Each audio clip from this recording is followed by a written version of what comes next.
Good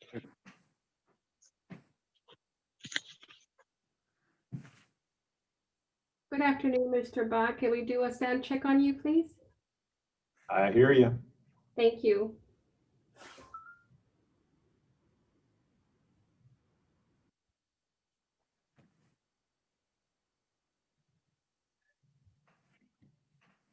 Okay, it's coming to you.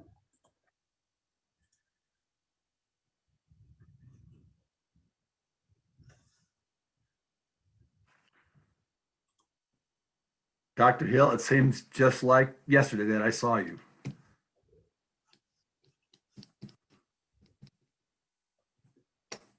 Yes, sir. Good to see you again. How are you this evening?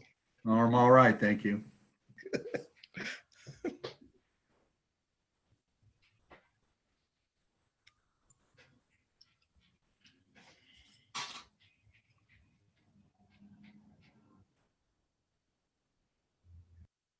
Okay, will you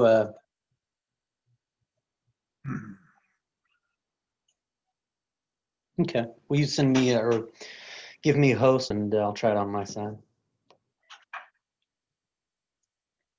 Do we have all of the participants from the task force on? I see. Okay, Sheriff's Office, Reverend Carter, Dr. Hill, Monsignor, Pirelli, Curtis. Max is the only one I think that's not going Yes. to. Okay. Right. Same with Sheriff Ash, Commissioner. He will not be able to join today.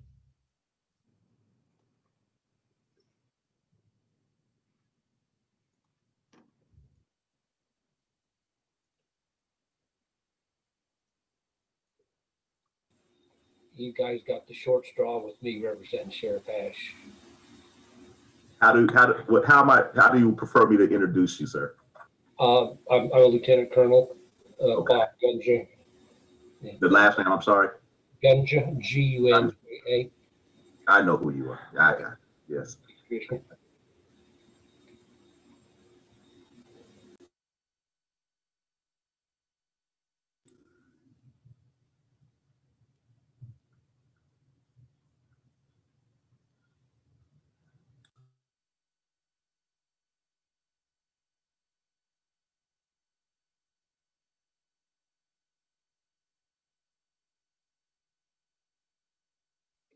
You're welcome. I'm going to give host back to Anna. Appreciate everybody's patience.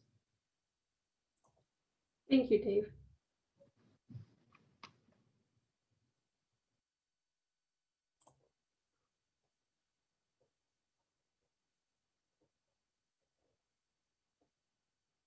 Mayor, you're welcome to start if you like.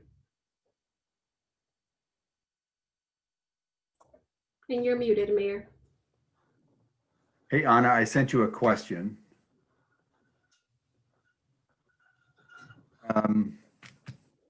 Okay, well, I think we have everyone here today. Once again, I want to thank each one of the task force members for giving of your passion and your time, your commitment to our community to try and improve, always improve relations between law enforcement and our community. That we know the commitment of our law enforcement is to serve the community, to protect and serve, to give us safety, enforce the laws.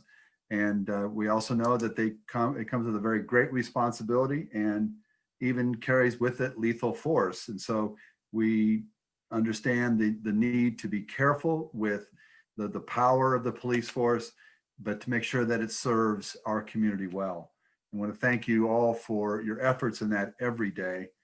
But again, I want to say thank you to each member of the task force. And just a few minutes, we'll ask you to introduce yourself again. I want to take an opportunity. I think this is our 5th or 6th task force. There are a lot of people who have really worked hard and continue to work hard to make this happen. So first of all, I want to offer thanks to Mr. Gordon Criswell, an Assistant County Administrator who has been present through all of our logistics meetings and through each of the task force meetings, and does a lot of work behind the scenes to take questions and make sure those questions from the public get to the right people, and and that those get answered. Thank you, Gordon. I want to thank Anna Quimby, my assistant, who has organized these meetings, got us all together, schedules it. I know that takes half of her time to do that. But again, thank you, Anna, for all the work you have done. David Reno for helping us out, getting all this taken care of, publicizing this, putting the word out, eliciting responses from folks. That's been very important for us to engage the community. And then Mariah Smith, who is helping us with the YouTube and with the Facebook. Thank you, Mariah, for doing all that. So it's been a great effort, and we know there's more to do. Early on, we were asked as a task force by County Administrator Doug Bach to host one of our meetings to elicit from our community input as we move forward to try to hire a new police chief. And it's a central role, obviously, to the police chief is. Mr. Bach, we started this process way back in the spring, but of course, COVID interrupted it, and there's been delay in some of the things we were hoping to do with community input. So this task force actually is a great opportunity to bring in more of that input. As you know, we sent out to various organizations, agencies, and so forth in our community, to the leadership, a request for them to submit questions or considerations to the county administrator, to Mr. Bach, as he moves forward in the hiring process. And so what we're going to do this evening is go through some of those questions one by one. I will note that some of the questions, and this is to the public who submitted, thank you for that. Thank you for taking the time and again, for your passion and your commitment. And some of the questions that were sent are directly related to providing input to Mr. Bach in terms of the hiring. So those are the ones we're going to focus on this evening. There were other questions that are really for the task force and or for law enforcement to answer that we've, in fact, perhaps already covered in one of the task force meetings. And so we'll make sure that we get questions, that those answers that have already been presented get back out to individuals so they can hear the responses. But what we're focused on tonight is the kinds of questions that we want Mr. Bach to take to the hiring process.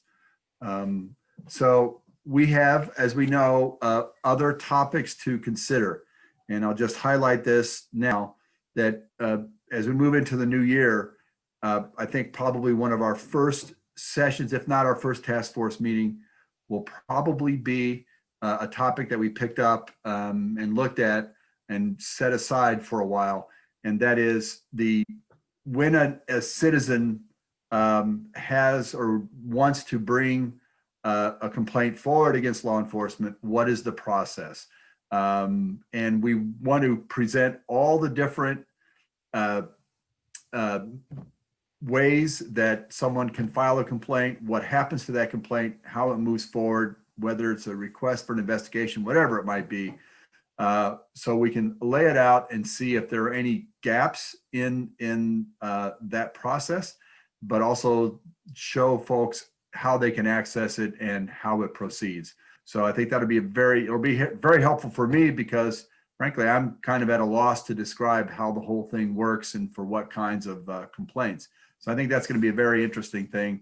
And I think that will probably be I'm going to suggest that would be our first topic coming out from the new year. So having said that, I want to offer a special thanks to Commissioner Harold Johnson, who graciously agreed to co-chair. And I would not, maybe could have done it without him, but I would not wanted to have done it without him. So I'm going to pass this on now to Commissioner Johnson. Again, thank you.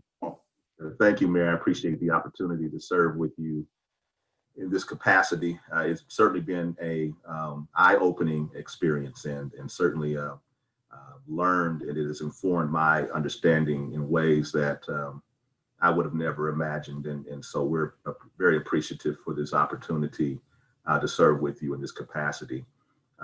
In the interest of time, I think I'd like to just invite all of the task force members to introduce themselves, and then we can kind of get started with the agenda. I'm going to start with Reverend Carter. Good afternoon to all of the task force members and certainly to our community.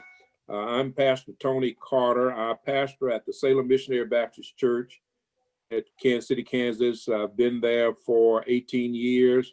I also serve on the Wyandotte County Health Equity Task Force, as well as this task force, and I am the mayor's chairman to the Law Enforcement Advisory Board. Happy to serve. Thank you, sir. Lieutenant Colonel Gunjan. Good afternoon, everyone. My name is Bob Gunja. I'm a lieutenant colonel with the sheriff's office. Sheriff Ash has a scheduling conflict presently. He may be able to log in here later when he's done with the meeting that he's on right now. And this is my first opportunity to serve in this capacity representing the sheriff, and I appreciate this opportunity. Thank you. Just have you with us. Dr. Evelyn Hill. Good evening, everyone, both the task force members and each and every one of you out in the community. Glad to be with you this evening. I'm Evelyn Hill. I am the Director of Equity and Justice with Avenue of Life. Thank you. Thank you, Dr. Hill. Monsignor Stuart Swetman. Good evening, everyone. I'm Monsignor Stuart Swetland. I'm the 7th president of Donley College, and it's good to be with everybody today. Thank you, sir. Mr. Curtis Smart. Hello, I'm Curtis Smart. I'm appreciative of being on the task force. Thank you for having me, and glad to be here. Thank you. Miss Ureli Castor. Hello, everyone. Good afternoon. My name is Ureli Castor. I am a graduate from Donley College, and I'm still a student continuing my education at Rockhurst. Thank you. Thank you. And I saw somewhere Chief York. Yes, thank you, Commissioner Johnson. My name is Mike York. I am the interim chief of police for KCK PD, and glad to be here. Great, great. All right, Mayor, that's your lineup, your all-star lineup. There you go. Future Hall of Famers. So I'd also now just describe a bit about the process we're going to follow this evening. We received lots of questions from the community, and the first thing that we will do is Commissioner Johnson will be directing these questions to Mr. Bach, who first will give us an overview of the police chief recruitment process from beginning to end, the timeline, all the panelists that would be involved, the small conversation groups that will be a part of that. Then after we present questions to Mr. Bach, then Mr. Bach will be asking the task force members for any additional questions you may have, concerns you may have, thoughts you may have about the new police chief. At that point, then we will, if there are any additional questions from the public who are Zooming in, we will try and take those. Again, we're only going to be taking questions that are directly related to the hiring of a new police chief. Any other questions that have to do with law enforcement, we will again take those and get the answers out by email. And again, that email is CPR Task Force at wycokck.org. C as in cat, P as in Paul, R as in Robert, task force at KCK. Nope, I got that wrong. wycokck.org. Thank you. I'll give you one clarifying point. We'll offer the task force a chance to ask questions of Doug after he gets finished. Yes, that's his what presentation. Yeah. Okay, great. No, thank you. So if Mr. Bach, if you would describe for us, first of all, introduce yourself and then describe for us the recruitment and hiring process, timeline, and so forth. Thank you. All right. Thank you, Mayor, Commissioners, Task Force. I appreciate the opportunity to be here this afternoon. I'm Doug Bach. I'm the County Administrator for the Unified Government. Been in this position since 2014. Had the opportunity to go through and select the first chief back in 2014, and Terry Ziegler, after having appointed Ellen Hansen as our interim chief for a year, really during my first year as a services county administrator. You know, when you look at this, the fundamental operation of the police service and local government is to protect life and property. And that's a fairly simple statement of service and a principle that I don't think too many people would argue with. How we provide this service is a challenge that makes all the difference to our residents and the businesses, as well as the men and women who deliver that service. You know, over my years in public service and as a county administrator, I try to listen closely to the elected and the residents to develop a good understanding of what is important to them and what areas we need to focus most on as we provide public safety to our community.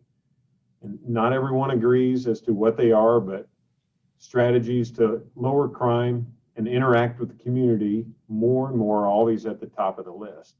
And with the selection of the next chief of police, I know there are many values and operations that we want to maintain, but I also recognize there are new areas that we want to implement and put more emphasis on. And I know these are things that this task force is working on. I'm going to say community engagement and fostering relationships with residents and businesses sits at the top of my list for a new chief. And it's one I've continually heard from our residents and from our electeds. So as I go through the process, I will push candidates to understand how he or she will do this, not just themselves, but how they do that with their commanders and how they do with the officers who are on the street every day. Our community does have a good history of working with neighborhood groups and a strong community policing unit. However, we must continue to engage the type of policy into all of our operations across the government and not just be that with itself. So those are things I will push for. And as I see it, every officer and commander who engages with the public is building a relationship, be it a good one or a bad one. So as I think the task force is aware, President Obama promoted the initiatives of the 21st century policing policies, and I'm proud of the fact that our former chief of police, Terry Ziegler, implemented many of these before he retired. This being said, one of the main takeaways from the former president's report is that you always have to consider that change is inevitable and that we have to adapt change in our society. And this is why it's so important to obtain information from you all today. And I'll be looking forward to reviewing your full report, you know, as the mayor was alluding to in early December, that you come back from all your research. For me, it's very important in going through this to hear from groups like this task force, because you're critical of taking a lot of time to evaluate current department operations, looks at the strengths and weaknesses from what we hear from the members of the public. As the mayor alluded to, I began this process back in the early part of 2020. I sat down with members of neighborhood groups, went through, asked them a series of questions, but opened it up for them to come in and provide dialogue. Had started to get into some meetings with organizations. I also sat down with meetings with our police officers because I figured getting direct input from the rank and file or command groups was important early on in the process to hear what they thought was working or not working. So that was the beginning process, but this was all stopped with COVID. After this time, when the mayor and Commissioner Johnson moved forward with the task force, it made more sense for this group to solicit, bring in information. And of course, they were doing it with all the uprisings, activities that were going on in the community. But let them bring in the information and then provide the information for me to listen back to and weave that back into our process. So we're starting, and I would like to start with the advertising of the chief of police process this week. to get it out there. I'll use a professional firm, SGR. We've used them before on a few different matters. They are a company that does national recruitment. They've done a lot of excellent work with chief of police candidates.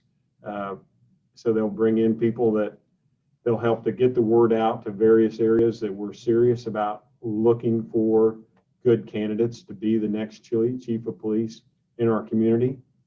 The message of what we're looking for within those candidates, they help in that recruitment, as well as we do all our local and emphasis back with our own department of what we're going for in the department.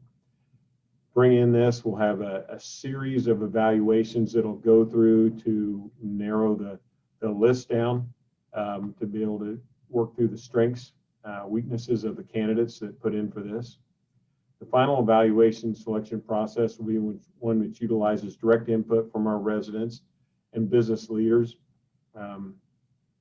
And first, I'll just note that I have also met with our commissioners last year. Like I was talking about going to others, I sat down with all our elected commissioners one-on-one, got input from them, but that process will have been a year ago. So I will do it again as I'm going through this recruitment process and just make sure I have a good feel from the elected that hire me as to what they think are strengths that we should be looking for in a chief, what are key factors that they should be considering, or I should be considering in putting these people in the process.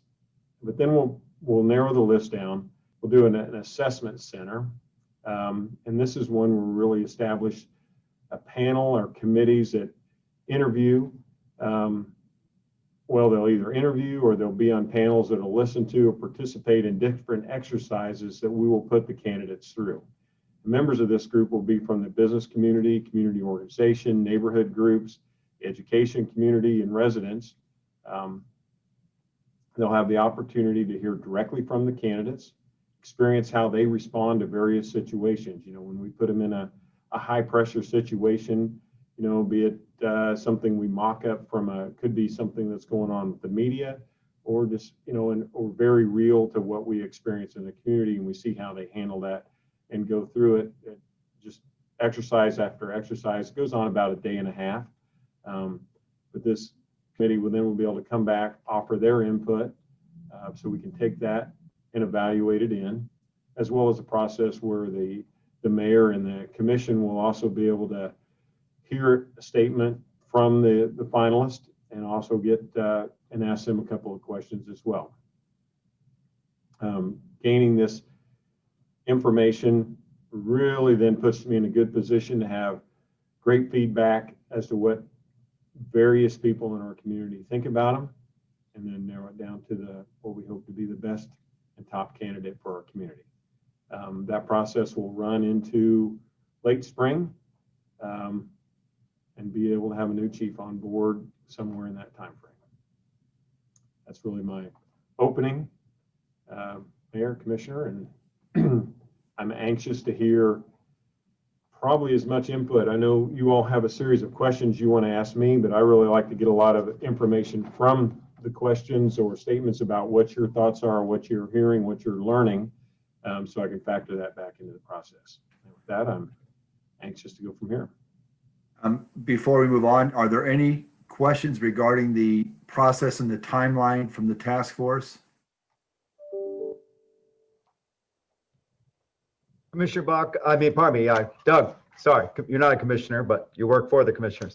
Doug, Monsignor Wetland here. That search committee assessment group, has that already been chosen, or is that TBD? It has been chosen. SGR is the company that we're going to use for. Well, that's the search firm, but I mean the search committee. Oh, the people will be interviewing. Center for the assessment center. No, I haven't. No, we haven't selected who will be in that committee. Okay.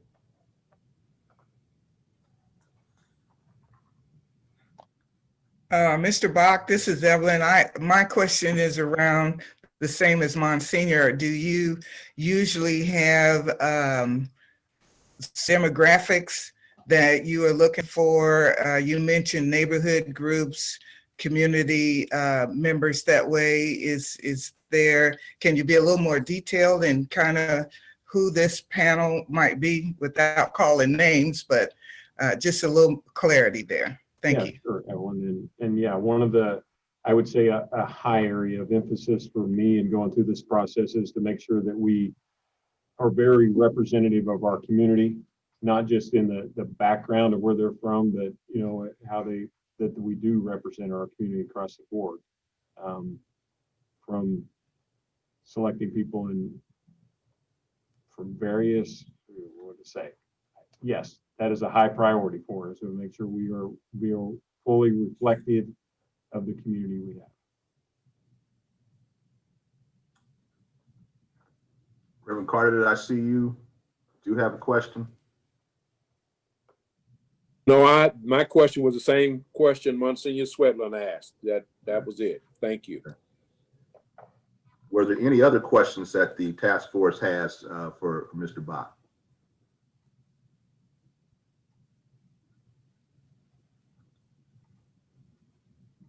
All right, as the mayor says, hearing none, we'll move on to some of the prepared questions that we have for you, Doug. One of the questions that came to us was, how will community members get involved in the actual interview process? Okay, Commissioner, I think community members being involved.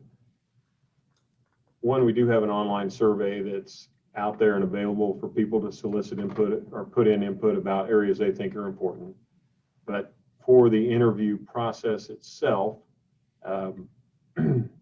those that would be part of this assessment center will be a way where they'll be involved. You know, they'll be able to, when you're on the assessment center, you know, like I said, it's a commitment to somebody to come in that probably at a minimum would be at least a half day to come in and be party to it, and maybe longer, depending on what that commitment level is, to be able to set through and you know, basically get assigned to different panels or groups. You know, there's ones that will do some interviewing activity with people and ask questions about they do it, or the mock exercises that you go through.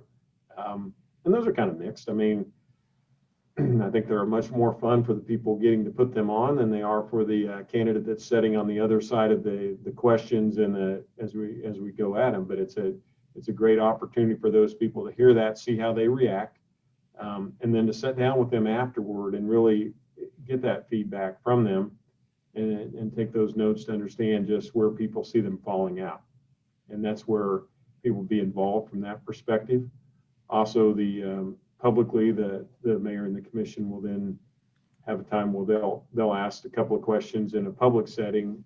People will be able to hear that. Great.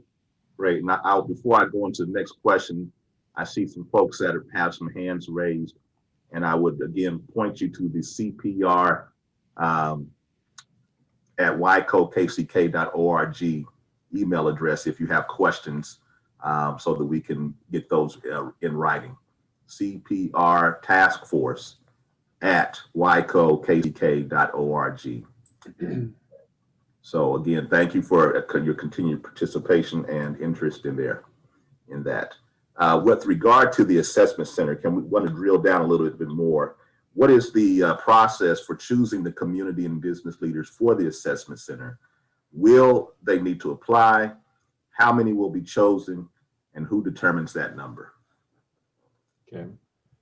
I listen a lot to my own elected about, you know, different people that have been doing different things in the community, actively involved in different things to do provide input.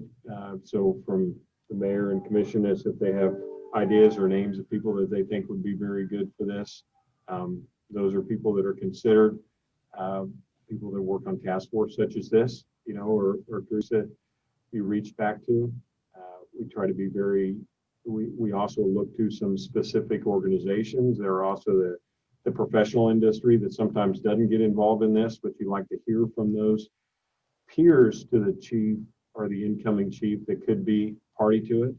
I'll also look to some of the other department heads within the unified government. These are people that they work with day in and day out, you know, that have to be able to relate to them. and have them be party to it. So no, don't necessarily, there was not an application process that comes about it. A lot of this comes about from just seeing people that are active and involved throughout the year that you really get to know. If someone does want to do so, then they certainly can submit their name, send in emails to this website or whatever and say, hey, that process I'd like to be party to. Been fortunate, I think, in other assessment centers when we've done them. I mean, the most recent one was for the fire chief, of getting people to willingly volunteer and take place in that. Obviously, like I said, there is some commitment to it, so not everybody, particularly if you've got a full-time job, is ready to walk away and come over and spend some time as we go through that. But that'll be the process really to go to. The specific number, it's probably somewhere, between 15 to 20. That 20 is a big number probably when it gets to it. Having done these though, we do try to break it up into a couple of different groups, as you go through it, but don't want it to be too small in the sense that you want to get a broad perspective of opinions of people, the way just the individuals on this call listen to somebody else talk and go through a matter. If you take them away in separate groups and listen to their answer, you'll get a different response, as to how they thought somebody. So I like to make sure and try to get, a representative sampling from our population and different communities.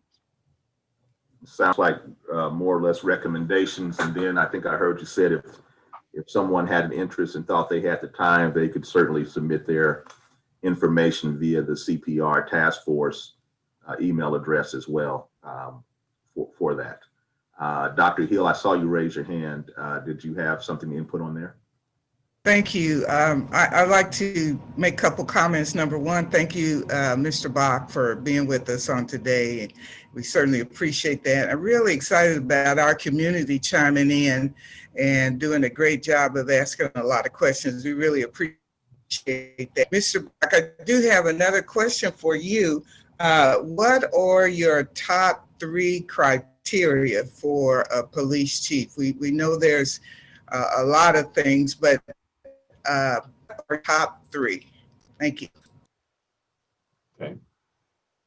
Very fair question. One thing that I do want to say that as I come down to the top 3 is, as I noted to you, I'm going through a process now of evaluating, make sure I get all the input in from the community. So I don't come to a hard and fast and say, I'm done, this is my top 3, and that's where I'm at. I think it's key for me to make sure that I'm still opening, listening to people as I go through the next couple of months in the search process. Though I will clearly point out, I'm going to look for a candidate. I mean, when you come in, they have to have the professional experience to be able to do the job. They have to be able to understand what it's like to be and work within a community that is a very diverse community in terms of both racial makeup as well as socioeconomics. Those are key factors. So they have to have some experience and understanding in that way, and demonstrate the ability to and experience of how they've worked with the community, how they, when community policing being a key factor, but there's also community enforcement things that come into play, with the different specialized units that we see. So, I mean, there's how you engage that from a level of them as a chief being as accessible and how they would talk to others, but also how they carry that on through the department. So those are some very big factors for me, and I think they're ones that will stay consistent from others as I hear from them. And I just want to say, members of the task force, we're going to take time after we go through the questions that are provided to the community, and each one of us will have an opportunity to bring additional questions to Mr. Bach. Thank you, Mayor. Question, will the resumes of the shortlisted candidates be released to the community? And when we get down to the finalists for the list, we will put out probably a brief on each one that's coming off their resumes to show what their where they've been actively involved in law enforcement leading up to this point, and what so yes. I don't know that typically wouldn't be their full resume, Commissioner. It would be more of a brief of some of their experience. Okay. Kind of goes out in a press release. Great. And once there is a short list of candidates, could there be meetings held for the community to meet the prospective candidates? I think the best opportunity for that will be when we do the presentation in front of the governing body. So, that's a time when the candidates will come in. And I think after the last time I did this, the mayor and I talked about ways to improve that. And so the candidate typically will come up and give a little bit of introduction about who they are, and then with that, there'll be a few questions that they'll be asked from the governing body. And then after that, there could be a little bit more of a meet and greet period. I think some of that's still to be worked through, but I think that would be the best opportunity for residents to be able to hear from those candidates on a larger scale. Okay. And how will public feedback from this task force meeting impact your search for the new police chief? How will public feedback? I guess I want to qualify, make sure I understood that. I think I heard this question, but I don't. Yeah, how will public feedback from the task force, I guess, us relaying what we are hearing from the public, at large. Okay. Quite a bit. I mean, this is one of those things I think that I was looking to spend more time on, and as this task force has jumped into it to dig into it and get additional information, the report that you're all going to put out is really going to give I think a good reflection back on where the community is, as you've identified some of the strengths and weaknesses within the department. I know you've had the chief come on here, well, throughout the task force, but had the time to go Q&A with him. But others talking about what are key factors we should be considering or placing more emphasis on. I mean, I like to hear what you all think is working well within it. And those are areas we want to continue doing. It's not like we go through this process and say, well, we've been doing everything wrong. There are many things you're doing or we're doing right, but some of them need to be tweaked or changed. And then there may be some new things that need to be brought into the picture to help and adjust. And I'm hoping those are a lot of things that will be identified through this task force report. And those will be what questions, those will be things we can look at the candidates when we go through the bigger list and then try to narrow it down to the smaller ones. And then we potentially may build some of those into the exercises we do in the assessment center. Okay, great. Will you release the results from the UG's 2020 police search survey, and how will those survey results impact your search for a new police chief? We're putting out questions that come from the community. We'll make those available to the public so people can see what different thoughts came about. And how will the results impact the search, in the sense that I think always when you get input, and already have, people have thrown out questions or comments about thoughts, it makes us think a little bit different. I mean, you look at it from a different perspective and you go, okay, that's maybe a different way we want to write a question about a certain thing, or add a new thing, or add a part to the process. So it's not just an exercise in doing that. I don't sit down here and go through this or look to get input from you all just to take and put it on a shelf. These are all things that we'll just spend time. I'll go back with my management staff when we build our exercise and go through it, and really use these baselines to how we go through the process. Right. Agreed. What are your thoughts on hiring someone raised in the community versus someone that is outside of the community? I think it's a great question that really comes into it. And I'm going to probably start by answering from the perspective in some of the interviews and messages I did. It's kind of amazing how strong the feelings are on both sides of this equation. I mean, I will sit down with one group, and it's an absolute that if I don't hire somebody that was raised in this community and came up through this area, there's no way they can react and engage and be party to it. And then you walk into the next group, and then you get the opposite feeling of that as to, it has to be someone that comes in with an outside perspective, a fresh look, a different look, and they need to weigh that in. And of course, you're asking me, and that's where I come to it. I guess I will say that I think it's always great to be able to see somebody raised up from within our own community, go through it, understand the ins and outs of our operation, and rise to a level of being strong enough to lead and do that. But I also think that outside perspective is one that somebody can come in sometimes, and there's a layer to it. So I don't go into the process with a fixed opinion that this has to be somebody from within our department, nor does it has to be somebody from without. I'm looking for the best person to come in and lead the department and go forward.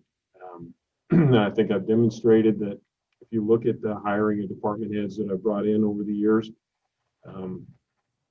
that tried to promote from within, promoted a lot of people from within our organization, but also hired from outside when the time was right, when the need was right for the expertise that someone could bring in. So I try to do a very balanced approach to going through that and making that decision.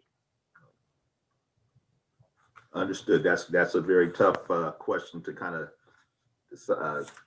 answer there. So appreciate that. And what steps can we take?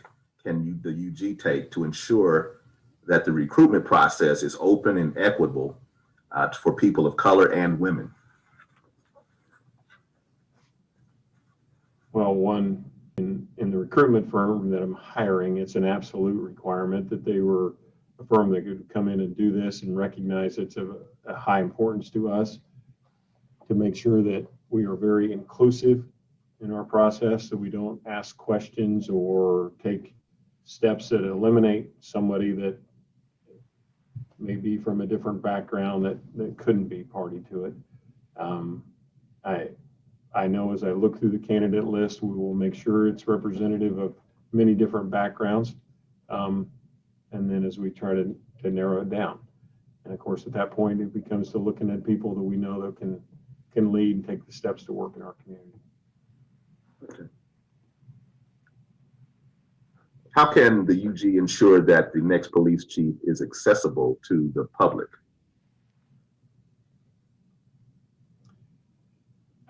I think when you lay it out there as a requirement, you'll get that from the individuals you interview and go through them. You can and you do some background checks on people. You get the feeling that if someone is the type of manager that's more closed door, doesn't open it up to go out and meet with people. Just like you see Chief York on the Zoom interview, it's been pretty hard to be open and out and go to community meetings over the last year. Though I think he's done a good job of that, with the Facebook Live that we've been doing, that was started with Chief Ziegler to find more opportunities to get out there and do that. And he continued that on during his term with the chief. I think those will be things from my perspective I will insist upon, that you see that chief out there and attend community meetings or get that input. But I also see that as it's the chief doing it, but it's also what they're doing with their officers and their commanders. Because I don't look for the chief to be everywhere. The chief really has to have individuals others in the ranks that can get out there and partake, bring that information back to him or her and lay that. So I will say it will be something that I insist upon as a county administrator. I know the mayor and the commission do. So it'll be a job requirement, and I'll look for that in the character of the individual coming forward. Great. What is the role of the police union in this process? As we go through this, the union will have the opportunity I'll invite them in the assessment center They'll have a role within that, and just like other organizations will in the community. They may be they may get to do an interview panel or set with a group like that, or, I'll invite it to the president probably as one person to come in and sit through one of the assessment exercises and then offer input back, just as other members of the group would be too. So they don't have a say as to who is the next chief of police, but they can offer their input as to what they think are strengths or weaknesses that come within, and ones they think could help work well with our department for years to come. I do value that input from our union. I mean, it's good to have that. So I certainly want them to be party to it, but they don't call it. Gotcha. And why is the police chief selected by the county administrator rather than voted in by the public like the district attorney and or sheriff? Well, this is really set out by state statute. I mean, the sheriff and the district attorney are set as elected positions. In many communities across America, it was determined that the chief of police and the function of that office is one that's should be a recruitment process that goes through and hired as a professional to come into it, and not set because that's what we look at from a political perspective as to who could get the votes one way or another to serve in that role. And that's per our charter and statute, how we've adopted that in our community, that this person be a hired employee to come in. And our charter designates that the county administrator is the one that hires that position per the direction of the mayor and the commission, who hire me and make that part of my job requirements to make sure as I go through and hire all the department heads. Okay, great. Well, Mayor, those are the initial questions that we have. Want to get any input from you before we go forward? I would just ask if the members of the task force have additional questions for Mr. Bach. Go ahead and bring those now, if you would. We have a plenty of time to take all the questions you have. Also, not just questions, but concerns and or recommendations. And I want to highlight for the task force that the input we bring forward to the Unified Government Commission on December 3rd in that special session will be very helpful to the commission and to the county administrator as we move forward on this process. So again, and for the public to understand that, community input does also come through, in fact, primarily does come through elected officials. That's the job of an elected official, is to go out and engage the community and to hear those concerns and questions and bring those forward. And so we will be very happy to hear this report on December 3rd. You also had some, okay, Reverend Carter, go ahead, and then Mr. Smart. Go ahead. Mr. Bach, thank you again for coming and agreeing to do this. I think this is certainly critical in the ability for the UG to begin building more trust. Not that there's not trust, but to enhance the trust that our community has in what we're doing. I have a question just kind of off the top of my head. Could the community's idea of what or who the police chief is be construed by you to be uninformed, and then thereby you would choose to do what you feel is best? Or how do you adjudicate what might be different from the community standpoint, might be different from what you think is best for the police department? Is that a fair question?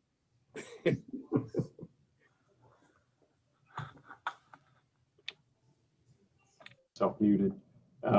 Difficult question in the sense that, when you take it out from a perspective to say the community thinks this is the right type of candidate for a person, narrowing it down when you go through this, and I have to use this example many times with our own elected officials. Reverend, when you look at it, there are many times I have issues or opinions that come in that I have 11 different opinions as to which way we should move forward on something. So to sit here or to go in any room and say, hey, I think the community thinks this is the right candidate. Everybody has a little bit different opinion as to what the right candidate is. And probably when you break it across the entire community, if we brought in 6 different candidates, we would have different segments of the community that say, yeah, here's my number one. And when I do the assessment center, I will say it does narrow it down because this group of individuals gets to see these people operating at a higher level. I mean, you can read the resumes and you can come back to that and say, boy, I read that person's number one. I've done that myself. Well, and I will. I'll look at them and I'll start to rank them out and feel like, okay, just through this component of it, this person is coming out the highest. But then when you take them through the assessment center and you see how they engage and go through that, then that changes, you know, and you know what? Another big step in the process is when you're doing a background, particularly if you're looking at a background of somebody that's not from this community, and I won't hire a chief of police that I wouldn't go to the community to which they had served before and ask people questions there. And, you know, and that can give you some direct feedback that changes that too. So I don't want to sit here and say, yeah, well, I may take it because I know better than the community. I'm going to spend, like you spend a whole lot of time in this. This is one of the biggest functions. I mean, the commission hires me to put forth the budget, to present to them to work through it. And they hire me to hire professionals who can come in and fill all these positions. I will invest an inordinate amount of time going through this. I don't set these out as I'm hiring a couple other department heads now. I break them apart through months and chunks of time because I know how much time. I think it's not bring them in and talk to somebody for an hour and say, I like that man or woman, and that's who I'm going to do it. It's really to get to know them at a higher level because we're going to invest the future of our community in them. And I have to know they're going to be their investment back in this community to be there. So I don't know if I'm giving you the straight answer, but I'm trying to give you a straight answer so you understand where I come from this, that you'll see different components. You may come back to this if you're on that assessment center, Reverend, and say, this is the candidate I think and why, but you won't see the whole picture either. But I will know why that point ranked really high with you. Yeah. And then factor that back into the overall assessment as we're going through it. So that's my answer to that. Mr. Bach, thank you for that answer, because what I was really concerned about was hearing, you know, sometimes we can have preconceived ideologies about what we think we want or what we think we like. And sometimes those preconceived notions color our ability to see things for what they are. And I think the answer you gave certainly does point to the complexity that's involved in making that kind of decision. And I knew it wouldn't be any cookie cutter perfect answer, but at least your approach to it is to analyze a whole lot of different things to make sure that at least what the community says they want is considered seriously, and they are not just kind of put to the side and saying, well, they don't really know. They don't know law enforcement. They don't understand these things. And your answer, I think, reflected that you understand how important it is to consider at least what they're saying and give it some weight as well when you're making that decision. That's all I was getting at. Thank you so much.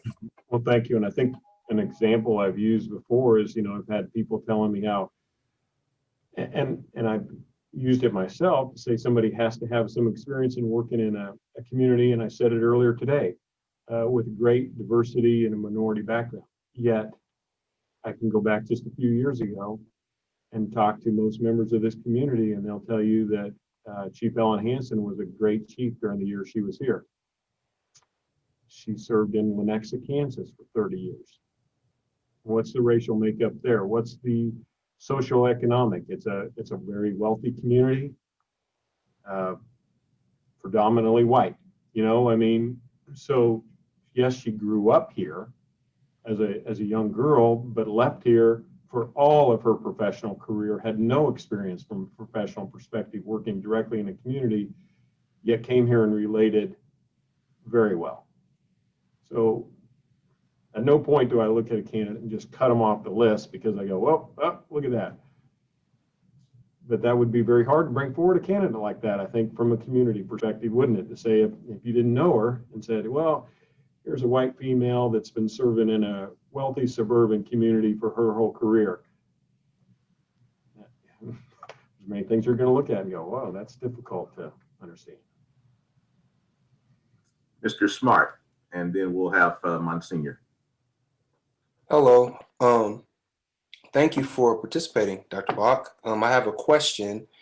My question is centered around something that you said previously. You had said that there was an assessment, like a real life assessment that takes place, and it helps to measure kind of some metrics with the candidate that you will ultimately select. So my question is, with the current climate of things and how you look at policing across our nation, how has that real life assessment changed, or do you all make changes per what's going on in the communities, surrounding communities around us, to make sure that these candidates are equipped for what's going on today and in today's time? Yeah, that's a good one, and I will say I haven't put together the exercise that would be focused to that, but I think when you hit it from a couple of different levels of things we could put in an assessment center that probably took a focus on that. When you could have a situation where you just have social unrest happening. You can do a mock scene where there's a riot or some breakout. It could be a peaceful protest or that turns the other way, and how you set up what you're going to do, what's your reaction, and you kind of throw out a situation, you formulate it. And then this is not one where the chief typically would get hours and hours of prep time, to come forward and say, this is how you're going to do it. But on the flip side, you could do one that has more time drawn out to it. How do you avoid this kind of thing has happened? So what kind of inroads do you lay in the community? What steps do you do so if something like this were to happen, you could call out into this network that you have or fabric that you've laid within the community that you can, keep it from becoming a negative situation. And then the protest can stay peaceful or something like that, and how you engage with other members of the community. And then that's a training component that comes back to how they talk about, they work with their officers from the point of hiring to taking them through the academy and what areas of emphasis they're trying to place on that. So when an officer encounters a situation like that, they immediately go into more of a de-escalation of a situation versus a irritation to come back to it. So I'm not sure which ones we'll use to be specific to that, but maybe some components of all of them, will come into either be it through the questioning process that you go through, but actually some of the assessment center scenarios that are laid in play. Thank you. Monsignor. Yes, I think, actually, I'm glad, Curtis, you put it that way, because climate, I was thinking we are situated at a time when community policing, I think, is going through a paradigm shift. And this is not meant to be a criticism of what we've been doing. Acting Chief York has done tremendous work of getting us to where we're at. For example, how quickly they put up that tab that if there was a need for complaint, it's right there up front, and that was done so quickly. So we're very happy on that. But I think the next chief is going to have to work in an environment where, as the song goes, the times they are changing. The community is asking for something new and different of how we are approaching policing. As I look at all the sessions we've had as a task force, one of the things that comes through fairly clearly is what I'm calling decriminalization or de-incarceration. There's a desire for the community, for us to deal with some of our problems in a way that doesn't end with so many people being incarcerated and so many families disrupted that way. So, there's so many, I think the next chief's going to have to be really committed to a division of labor where policing does what policing does, but social services does a lot more. And we put emphasis and funding into mental health, homelessness, domestic disputes and conflicts, drug and other substance abuse addictions, poverty, evictions, truancy, that these things are handled more outside of the juridical system and the policing system, that leads to better outcomes, more use of things like restorative justice, more things that are used with where we're not using the more blunt part of our community enforcement of policing, but more the social services. And so the next chief is really going to have to deal, I think, being very flexible to deal with, the community's demanding more transparency, more communication. I think the community's asking that we seriously re-examine the question of the use of force. Chief York has already changed some of the use of force criteria, but I think the community wants real buy-in on that and want to know what the standards are, and they want broad community acceptance of those standards. So I think that whoever the next chief is, they're going to have a lot of change during their tenure, and they're going to have to be the catalyst for change. They have to be the kind of person not only that can accept change and work in an environment that's changing, but be a advocate of those kind of changes, while at the same time getting a lot of input from the greater community. I don't think you asked a question with all that, but I'm just saying that's sort of my that's great summary input. of what we've been talking about in these sessions. So, I mean, does that sound like the kind of person we're looking for? I mean, often when you're looking for a police chief, you're looking for their past record, not are they a change agent? And I think right now the community is asking for someone who's going to be a change agent on these and other issues.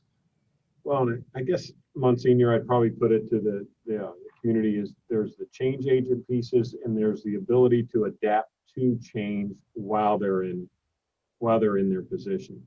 Because as I think you just described, what's going on in our community today, if you're a chief in place, so many different things are happening to us, are happening to our communities that are evolving so quickly that you can look at a practice that you may put in place a couple of years ago, and that's not very long, but you got to start to modify it and move through it and say, okay, we tried that, or we were working on that and it was working in the right direction, but here's a different way to go about this, with the immigrant population coming in, maybe impacting us in a different way, and we need to engage with them in a manner which we've never done. So yeah, I think what you said makes a lot of sense. I mean, to it, I don't look for wholesale change within the department. From when you say it, I don't know that I've heard that, and maybe you have. As you said, you're looking for a change agent to come to it, but it's so it can adopt or adapt and change some of the policies that we have in place, or it's as much of we put the policy or change to it, how are we implementing it and getting it done with the community and encouraging that type of behavior throughout. So an officer that's been on for 15 years and was trained in a different way, how are we ensuring that this change that we've made or modification we've changed is being put in place by them? Because they're going to be an officer for another 15 years.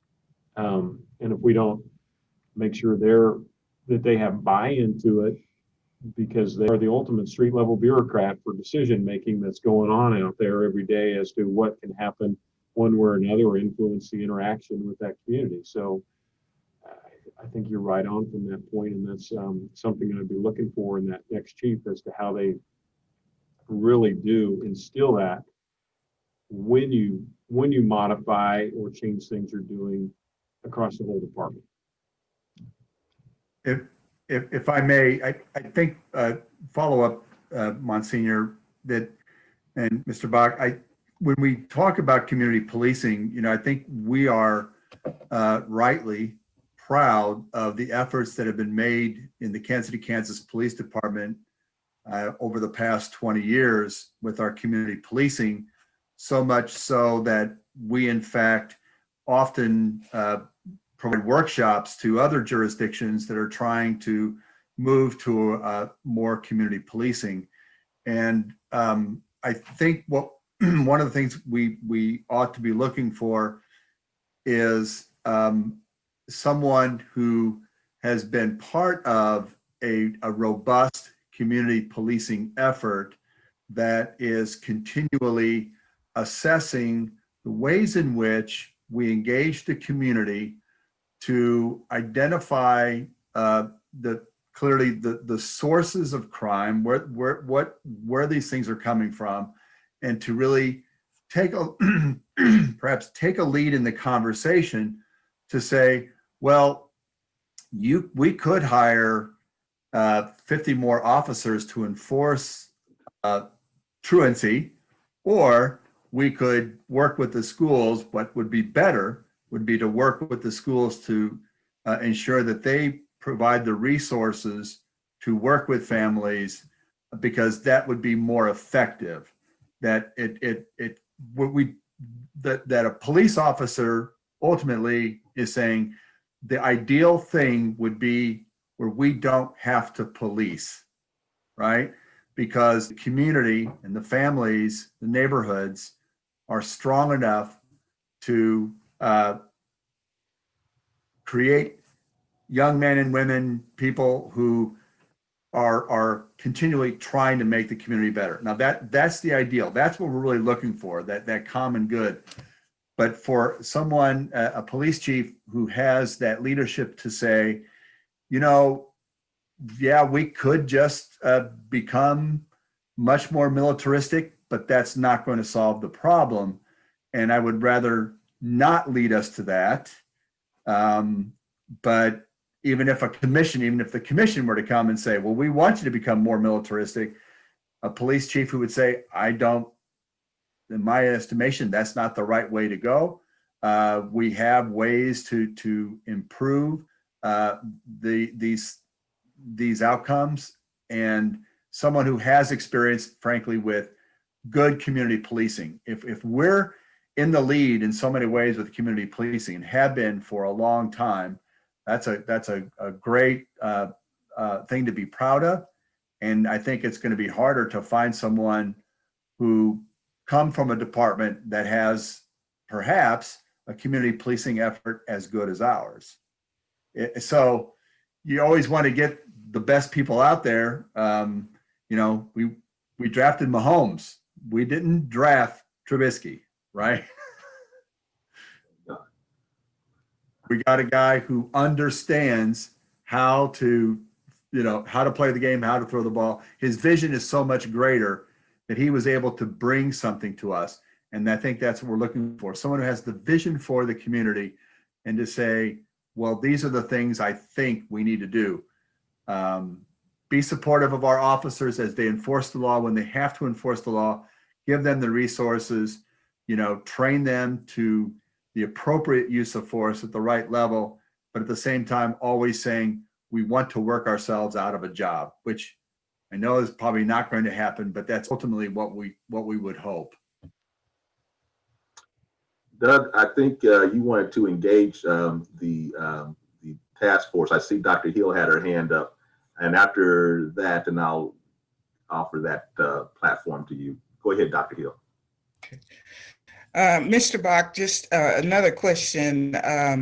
What are some of the trends you see nationally in regards to police chiefs that appear to be successful in their community, especially in urban diverse communities such as ours?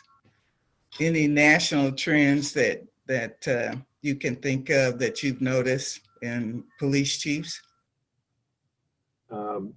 Yeah, I think probably one of the biggest ones is the one we've been talking about, that when you see the departments, well, I'm going to say one, in the policing tactics of using interaction with somebody when you go out on a call. I mean, so that's that direct enforcement and training of de-escalation and engagement with individuals as being a big deal. You know, I think, it was brought up earlier about putting less people into incarceration. I mean, when you come onto scenes from that perspective, the type of help individuals need is not necessarily to lock them up and throw them in jail. You know, I mean, there are many scenes where you can come to, you can engage with somebody, you can find out what the issue is, and maybe get them some help from a different perspective. So that's definitely a national trend that you're seeing going on. I think going in the direction or working more for community policing as a philosophy throughout the department. And that's always a challenge. And not every officer that listens to this is at full buy-in to it. But I think, we as a department implemented community policing back in the 90s, but we put it in as a department. It's been one over the years that's been more and more as you spread it as a philosophy throughout the department, that it's always about the community engagement. I think a couple of years ago, I had the opportunity to be in Baltimore and went through and had the opportunity to talk to the captain that was in the area where they had the riots in that area, which had happened about a year and a half before I was there. He was I believe he was a lieutenant at the time of the riots, but so as it went out to the area where this police substation was, you saw that was definitely a very rough item area as you just went through street after street of high-rise buildings. I mean, when I say high-rise, 5-6 stories, most vacated, boarded up, very uncomfortable, to go through that, but to get in there and have the conversation with them about it. And he said, what we've done so much of it since that time is we now know the people that live in this community. He said, before that time, we didn't. And when they're engaging with you, and it said it's more difficult for someone to come up and throw a rock at you if they know who you are. And now that young man or woman, they have that interaction with them. So the police changed their philosophy there, and I agree. I think it's a philosophy we already have to a degree, but we have it. It's still more in the area of what we do with the community policing unit, and they're the ones that do it. And the officers that are on the street are the ones that are, as they're moving from call to call, they don't get as much opportunity for that. And those that have taken the opportunity to, or I shouldn't say taken the opportunity, but if you have enough officers there that those that are responding to calls on a daily basis can actually stop and spend more time and not be worried about moving to the next time, that's a philosophy that will improve that operation. So those are big things there. I think our community connect process that we're doing, Mayor Alvey has pushed for this initiative since he's been in that, with the cameras and having those around it, not as much as a big brother type thing as it is, it's engaging businesses to be party to that. And you have everybody kind of helping work within their community. I think that's another national trend we're seeing more and more of. So those are a couple of the big ones that I want to make sure a chief knows how to do that and can help us successfully advance those forward beyond what Chief York is doing today.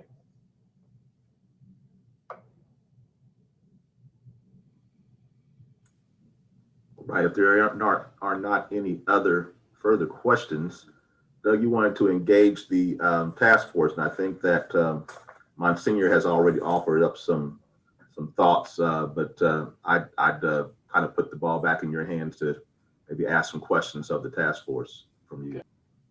Well, I appreciate that. I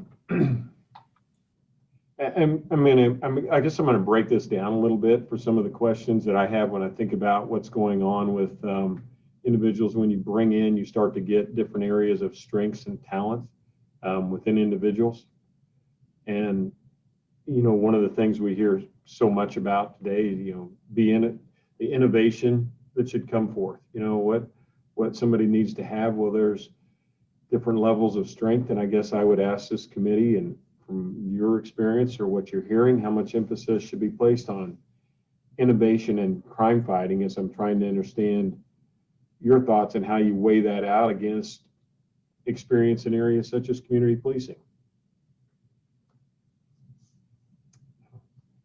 Can you kind of describe what you mean about innovations in crime fighting a little bit?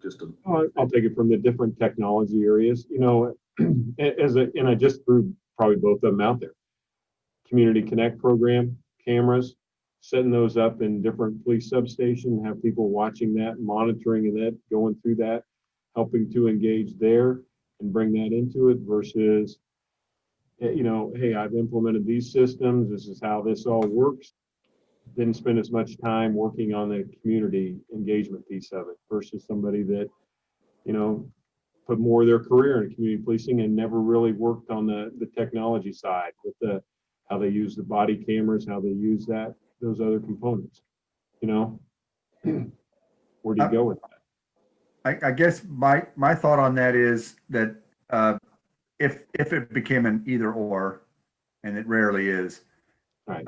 If someone comes to this with the approach that they really have a heart for engaging the community to improve the outcomes for all members of the community, and that policing can help in that, then they'll find the innovations that will allow them to do that.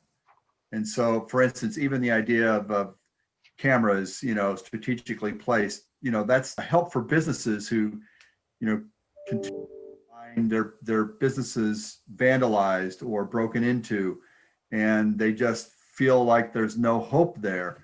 But, you know, that would be in community policing. That's basically saying we're responding to these business owners. We want them to be able to sustain their businesses. We want their customers to feel safe coming to this area. And so we're doing this in response to the needs, the desires of the community, and that we will use the innovations we need and can find to make that happen. I agree with the mayor as it relates to that.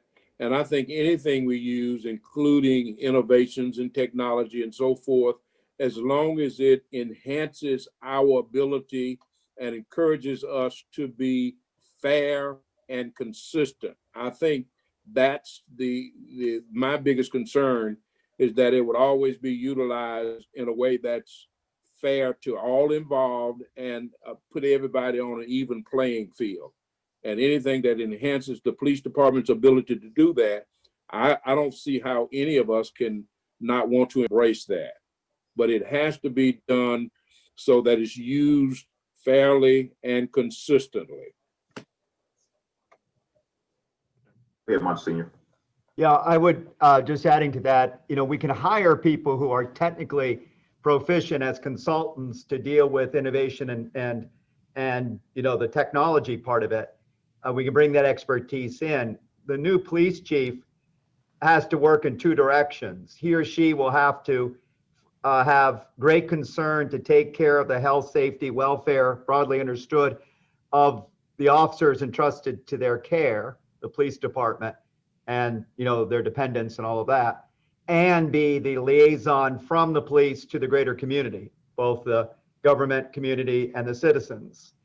Those two are much higher, at least in my ranking, than their cutting edge technical abilities about new innovations, because that can be hired with consultants and others. They can hire a technology expert, you know, to be part of their team or bring someone up, but that person-centered, relationship-centered person is key for the chief, it seems to me, both in their external communication and their internal taking care of the health, welfare, and morale of the police officers entrusted to their care. Thank you. Anybody else have any comments on that? Okay. I think another question I would ask really probably does come back and focus that, you know, if we look at our crime statistics over the past decade, we've seen a reduction in crime. I mean, now this year is not following that trend. This has been a very violent year for us. We've seen more homicides than, Chief, I'm not even sure that I've seen the data to go back how far it's been since we've had this many homicides. It's not the highest on record, but it's probably been 15 years since we were this high or longer, and other crimes. But if we hold this year apart and maybe tie some things to COVID, a lot of unrest, things that need to be addressed. But if you look at the previous decade before that, we were seeing a consistent trend of reduction in crime. From your all perspective of being here in the community, going through, what things do you think were going on in our community that allowed us to go in that direction? What things were we doing right as a department that made that change? Because I will say, when I did some of my initial questions that came out to the community, and I've been around enough years to know, when we did those questions, the first answer I always got back was, well, what do we need to address in the police department? It was, we need to reduce crime. That was a flat answer. It came out first all the time. Now the answer is more, well, you need to do more engagement here, do more of this stuff.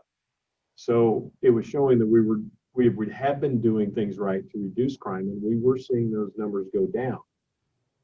What do you think they were?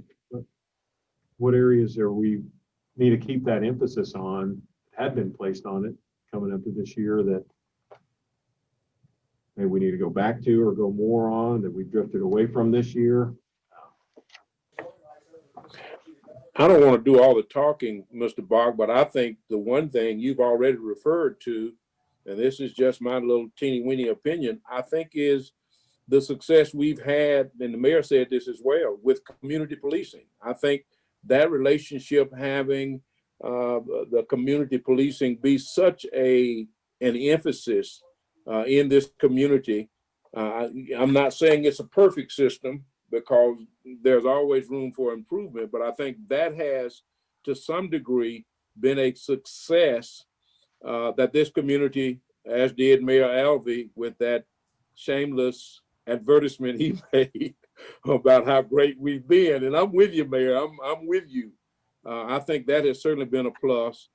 I think our department's willingness to look at different things. I remember several years ago going with Gordon Criswell and 8 or 9 or 10 other people to Hutchinson, Kansas, for the first time, being exposed to the implicit bias teaching that was available. I think a willingness to engage in things that are a little off the beaten path, but that are relevant to what's going on, has been one of the strengths of this department. Like I say, there are other areas where we can improve, but those two things, I think, are certainly things that have been have enhanced our ability to slowly begin building trust in the community. Anybody else? Wait, Monsignor. This is the problem. You have two preachers on this. You know, we like to talk. Reverend Carter and I have been at this before when we tried some of this a few years ago on another task force. But let's see, we got 3 pastors on this. Yeah. Yeah, that's right. That's right. Incarceration rates is a two-edged sword. So I want to get to that. But before I get to that, crime is reduced when economic prosperity is generally felt. So, you know, economic prosperity has helped us reduce crime rates, and we've had general economic prosperity. Of course, 2020 has been a reversal on that, as we've had the economic consequences of shutdown. So economic prosperity helps us to reduce the crime rate. Robust social services reduces crime rates.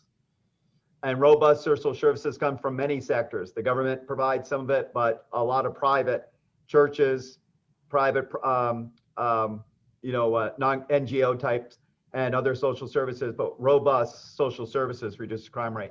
So does mass incarceration, but that comes with a cost. And I think it's too great of a cost. I think our community is seeing that it's too great of a cost. And that's why I say we have to find creative ways of addressing injustices in a restorative way that doesn't involve mass incarceration. First of all, it's extraordinarily expensive, mass incarceration. It's cheaper to send someone to Harvard than it is to send them to jail each year. And Harvard's very, very, very expensive, much more expensive than Donnelly College. It's not smart for us. Plus, it's devastating to families and communities when you have this mass incarceration. So, I think we've woken up from that as a solution to see that it's got too high of a social cost. But the reducing incarcerations through economic prosperity and robust social services, those are constructive ways of bringing down crime rates. That's a pretty interesting perspective too, because what you're throwing out there are really things that the chief of police nor the police department in general has any control over. It's really what we're doing. It falls right in line with the broken window theory. When we clean up the neighborhoods, we do more to take away the criminal element than we do by adding 10 police officers that are going to sit around on all the street corners. And so that adding to the economic prosperity, we've added more jobs for, I will say, lower income people in our community in the past couple of years. A lot of great work that's been done by YEDC and their efforts to make sure that the training of what we're doing with individuals and moving from just higher paying labor jobs that require a pretty high skill level to some of those that are in that mid-level that we're able to put people into immediately. And that's definitely an area of focus for us. But it has been, and while we've seen a lot of development opportunities this year, that's when we're continuing to play on that and work on those opportunities to make sure our residents share in any type of development opportunities we have through those jobs is key. Yeah, and there's an example, Doug, where restorative justice, where people who might be incarcerated without restorative justice, if they're fixing up broken windows and fixing up parts of the community that have been graffitied or left to rot as part of their paying back to the community, you're getting they're not being incarcerated, and the community is getting better from the social service they're giving back as part of their restorative justice approach to giving back to the community. So I think that's why the next police chief's got to be willing to work with a broad swath of people to find new and innovative ways of dealing with the social pathologies, and it's going to be a community effort, obviously. Dr. Hill, did you? Yeah, just want to tap into what Monsignor was mentioning. For instance, I listened intently when we went to the police station to the Citizens Academy. And one of the things the police department is doing now is having opportunities to help individuals with mental abilities. Instead of throwing everybody in jail, they're trying to figure out other alternatives to serve that population. So with different administrations, whoever's in the office, some cut social services in those arenas and some embellish funding in those arenas. So I think that definitely has some bearing on what is considered crime and if crime can be reduced that way. So that's just another observation for me. And with COVID, we can definitely see so many families have been struggling. So, I'm sure there is an increase in crime in a lot of ways, not just crime, domestic violence, and uh, more drugs and alcohol offenses. So it's a variety of different things going on just due to lack of funding with social services. So I could see that having an impact on more crime in our community. I would also add that the work that that we're doing through our SOAR department has helped a little bit as well in terms of reduction of crime overall, and that's been something we've been doing for the past 4 or 5 years, and I do think that that's had an impact upon our overall crime rate as well.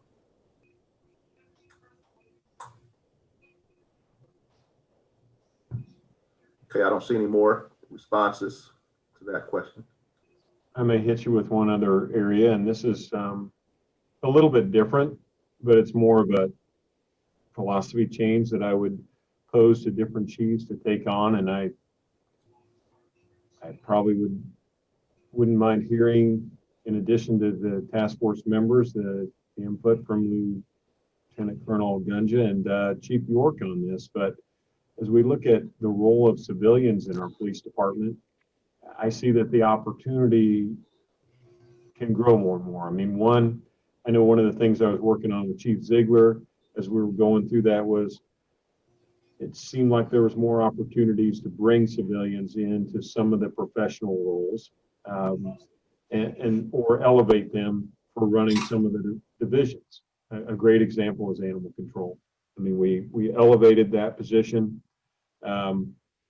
with our division head down there. She is doing, I think it becomes more of a commitment from perspective, probably not one of the highly touted positions by our command officers to get to run that operation. So it became somebody that invested in it from more of a long-term perspective. I think there could be other opportunities within the police department too. When you look at it, that it traditionally now have the oversight of majors to the deputy chief, and there's captains, and we move people in that it's hard to get and hire people to come in and wear guns and do these things we're looking for them to do on the streets. But as we elevate them through, they're overseeing departments that maybe they didn't have as much training in, and maybe we should focus more toward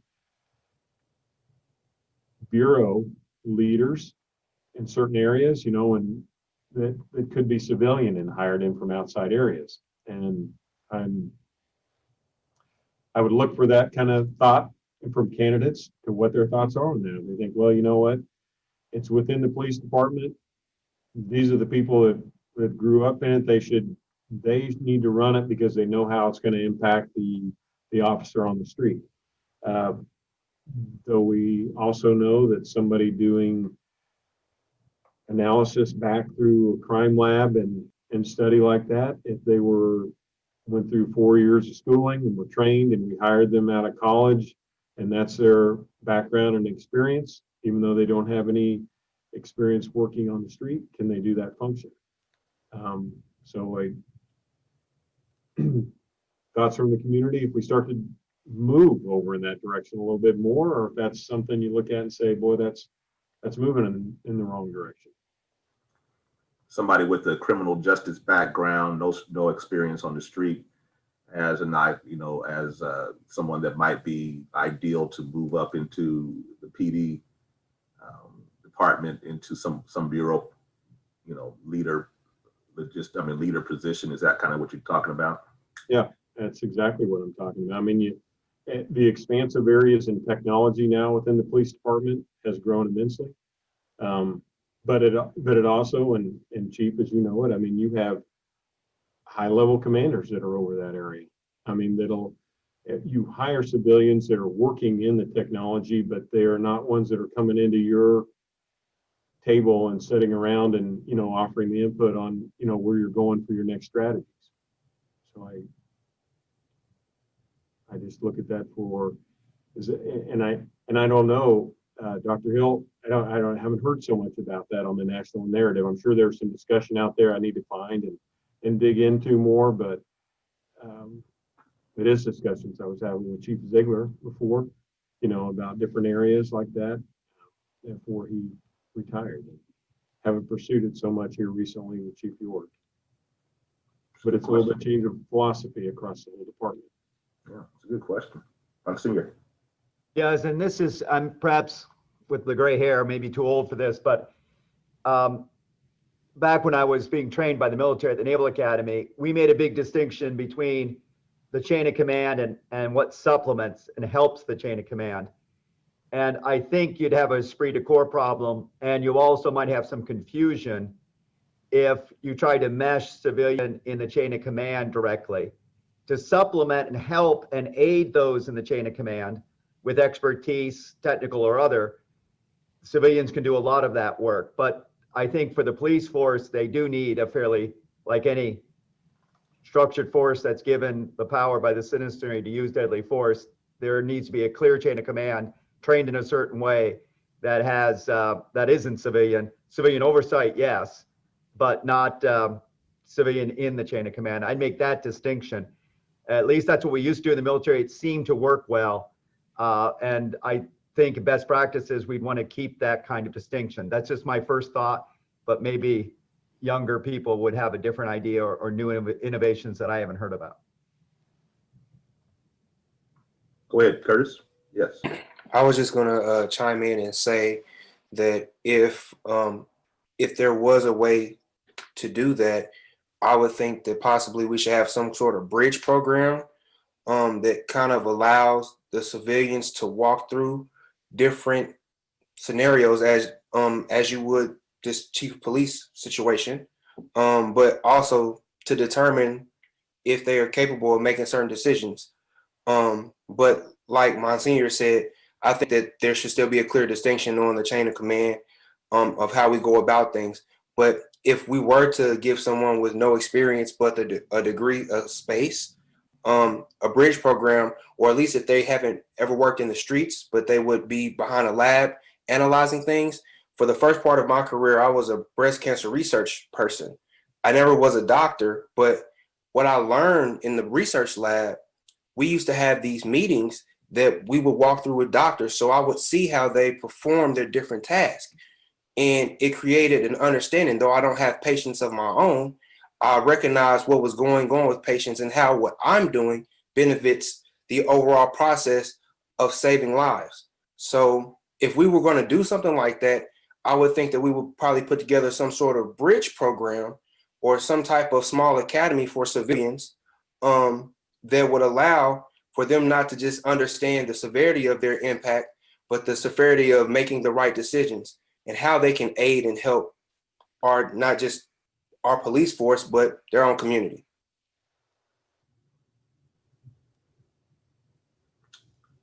Go ahead, Lieutenant Colonel.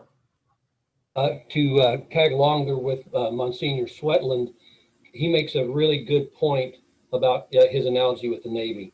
It's a military organization. Currently, as you probably all know, law enforcement agencies in the country are paramilitary organizations. I would love to go be an F-16 fighter pilot. I really would. But Monsignor, you know, like you said, I just don't think I could do that today, even with the training and all that stuff.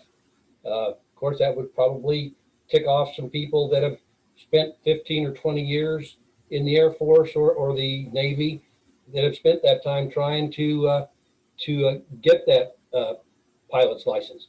So you brought up a good point, Monsignor, about the animosity, if you will, that may arise between a civilian who's brought in to lead people and versus someone who has trained from day one, started out, let's say, as a street patrolman and worked their way up through the ranks. So I think your comparison there should, you know, there should be some weight given to that.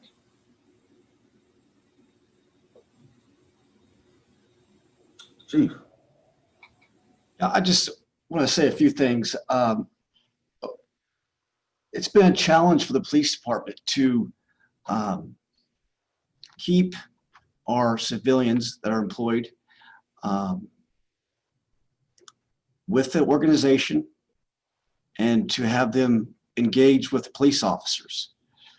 So there has to be room for them to move up in the organization. There has to be ways where they can see, okay, the light in the tunnel is, if I keep on doing a good job here, I can move up and I can do something more important when it comes to functions of the police department. So I think that's what maybe Doug is getting at to some degree, is we have to give them opportunities to stay employed, to move up so they will stay employed and be loyal to the organization. So we've just recently done that with our dispatch system, our communication center. So we had sergeants in there, and we are slowly moving them out to make the current dispatchers civilians that want to be a supervisor. So we're giving them the responsibility and we're holding them accountable to be supervisors. So that way a dispatcher, for example, has the ability to say, okay, I can be a dispatcher for 5, 6, 7 years, but move up in the ranks and have more input when it comes to the organization. So I think that's a big piece, but you still have to have the chain of command. And that's what I agree with when it comes to what Bob Gunja said and Monsignor Swetland said. So the civilian supervisors still have to answer to the chain of command. And I don't think we ever want to get rid of that particular piece. Just like the animal services director, she reports to the chain of command.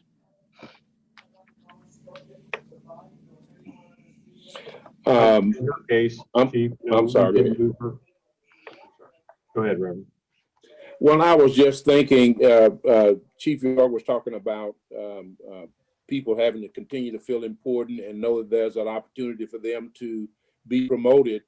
I think that's going to be one of the things that the new chief is going to have to deal with, because I know that there are African Americans in the police department who have got to the place where they just had to retire because there was no promotion for them. And so I think that's one of the things that the new chief is going to have to wrap his mind around and begin to do some improvement in, is making sure that the promotion process is fair and equitable, and that those persons who have served for long periods of time don't just wind up having to retire, but there's an opportunity for them to serve on the command staff and above, even though they are minorities, so to speak. So to me, that would be more of a challenge than trying to incorporate opportunities for civilians to move up. And even though I think that's important, and I think that's something that certainly needs to be looked at, but to me, a bigger concern would be making sure that minorities have an opportunity to be promoted and to serve as captains and beyond, so that they continue to feel important and have a vested interest in the police department being seen in a good light. That's how you continue to build trust. Reverend, if you don't mind, can I ask you a question back on that? So by your statement, it kind of insinuates that we don't have a fair and equitable process for promotion of minorities today. And I apologize, Mr. Barker, if I gave that inference. I'm just saying, I know of instances where people have served a long time, I mean 20 years, and never been promoted.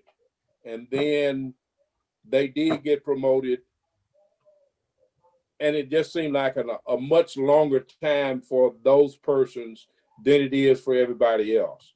And again, I don't want to say it's fair because I'm not there. I don't know the details of it, but I know that there is a feeling that there aren't as many opportunities for African Americans, for instance, to be promoted as opposed to everybody else.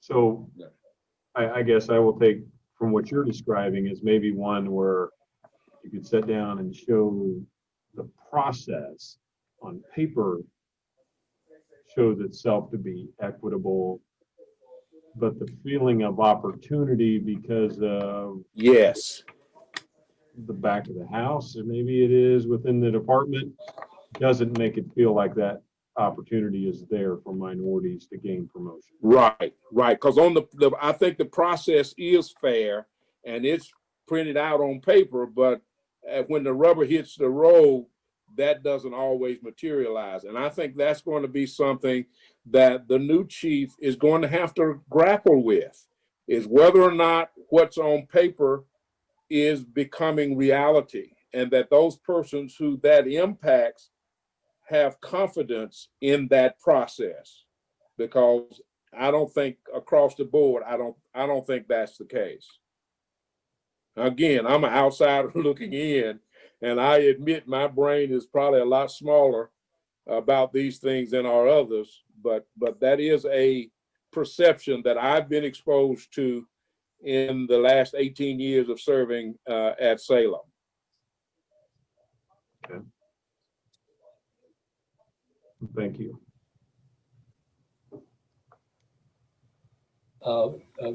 Reverend Carter, I can speak here for the sheriff's office that the promotional opportunities from within are governed by our memorandum of understanding with the Fraternal Order of Police. And that promotional process leads all the way up to promotion to the rank of captain. So it gives us guidelines on how we promote from outside the union to the first level of supervision. Part of the problem I think that you're describing is we can't get enough people to take the test, that they like the job they're doing. They whatever reason, they don't want to promote. But the opportunities, and I'll speak just for the sheriff's office, the opportunities are here for those promotions. All anybody has to do is take the test, go through whatever our process is, and the opportunity is there. And it's a fair and equitable process.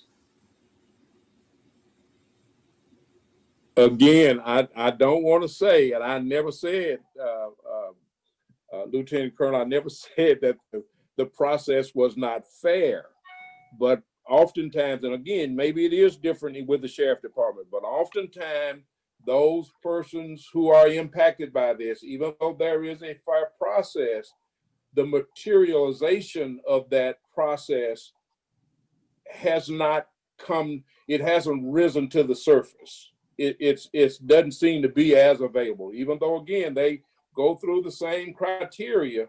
It just, well, look, there's over 200, what I think that I forgot the numbers, but I think there are like 200 white officers and 35 black officers. And again, you're right. Some of that is that there are not enough persons applying, enough qualified persons applying. I agree with that to some extent. But some of that is for those persons who've been on the department a number of years and never made detective, never made captain, never, just the promotion just wasn't there. And they stayed 25 or 30 years and wind up retiring before they could even have that kind of progression. To me, that's a red flag. And that's one of the things that the new chief, I believe, is going to have to grapple with in order to continue building the trust that this community needs to have in the police department. Right. Okay. I get what you're saying. I mean, just as you said, the equity may be there in the process, but if the perception is there that you won't be given an equitable opportunity, it takes a lot of effort. I mean, both mentally, but also from the perspective of, oh, I put myself out there and I didn't get it, then you're ashamed a little bit by that. So, you've got to both study, go through the process to put yourself into it to get advanced. And if you don't feel like or have the perception you won't be given that equitable opportunity, you're not as likely to do it. Before we close out, I wanted to make sure I heard Ureli, any input that you had relative to this dialogue overall. I want to make sure your voice was heard as well.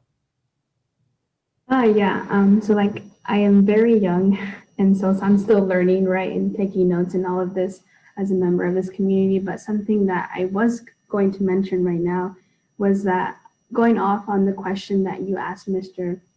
Bach on whether a civilian who is working within the police department, if they're able to be ranked, or will that cause a problem?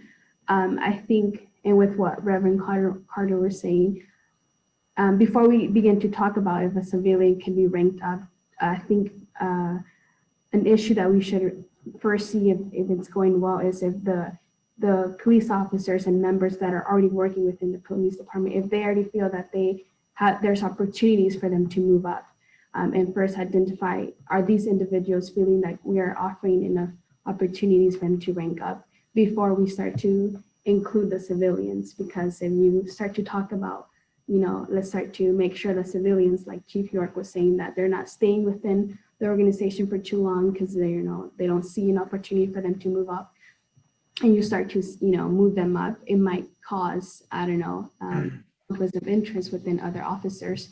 So first identifying that the officers and everybody else there feels like, if I'm in my position for a certain while, I can move up because there's opportunities there for me, ensuring that that's a good opportunity for them before talking about can civilians move up, or if that's an opportunity for them. That's something that and could also, like Reverend Carter was saying, there may be minorities who feel that they can't. However, you might have that process in place that is available to them, but for whatever reason, they're not applying for them. They may not feel that, I'm never going to get it. So there may be a lot of other factors that come into play, although there is a fair process in place, but maybe identifying why aren't Black or Hispanic or other people applying for these positions, and try to identify what could we do better to make them know that this is for them too. So just trying to identify what are key factors that hinder people to apply or for those positions. So yeah. Dr. Hill, and then Mr. Smart.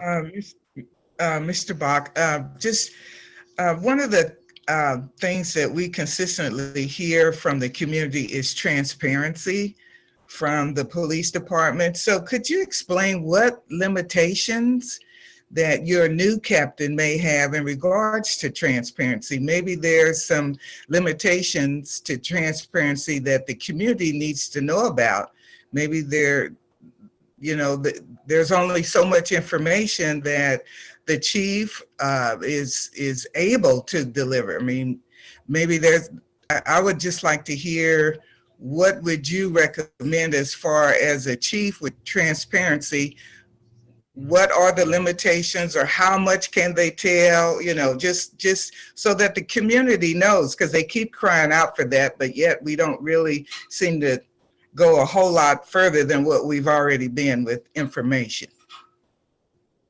It's a good question. It's probably one that I may have to actually reach to Chief York to help me answer. I mean, I think I go through it and there's a lot of data that's there that's typically where the public wants to be. If something happened on an incident, why can't we have all the information regarding it? And it's the immediate information regarding a specific incident. The transparency is usually the cry for that is out there. If we have cameras around it or something like that, people want to see that. Typically, the hindrance in that is how involved that is regarding the investigation of the crime. And one, we have to spend time to review it all ourselves and make sure there's not something there that could be telling that helps the alleged person probably within this scene, that helps them or something, or if we arrested them, that could play into that factor. So those are factors that come into it, and then you release pieces around that, because I will agree, the sooner we can put information out there when we know we have something and we can say, here, look at it, judge for yourself, it plays into it.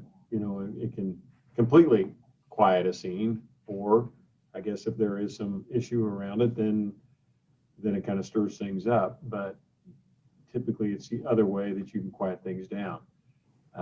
Other transparency, and I mean, can just come to what's our arrest rate on certain crimes, things like that. Some of it's just data that we don't have it broke down to that detail. So people will say, hey, I want to see specifically how many black males were hitting a traffic stop, you know, over some time period. We don't necessarily have it all tracked that way, though there could be some of that data that we should be tracking that way, but it is an investment of time and resources that we always haven't had. Chief, do you have anything to add to that or come to it? No, you're right, Doug, about, legally, there's information that we cannot release. This is going to jeopardize the investigation. But Dr. Hill, if you're looking at our website, in our Twitter page, we routinely update the community about what happened in the last 24 hours. Kind of give them a quick synopsis of where it happened or the location of where it happened and what happened. So if you could follow us on our Twitter page, we have a person that's designated to give the community updates on what's going on in their neighborhoods. We also have a crime fighting initiative that we routinely update officers interacting with the community, officers doing community engagement. So those are being posted on our website as well. That's all good information. But I will tell you this, I am looking at ways to be more transparent when it comes to what type of policies am I able to release on our website. So I know that's been a big question of yours. Why can't we have information about how you guys do business? What's your use of force policy? What's your pursuit policy? And I'm working with legal right now on what we can and cannot release and put on our website. And for me, that's complete transparency. You know our policies, you know why we do certain things, and I think that's a move in the right direction. But just give me time on that, and I'm working my way through that to be even more transparent when it comes to basically how we do business. Well, and I think too, Chief, if we see that there are other departments that release certain information that we're not, you know, that's a good area for us to look at. And, you know, that kind of, as we go back and have those discussions with our attorneys that are always very cautious and going through this, you know, there are some areas we can go, well, if they're able to do it in this area, what's different here? So.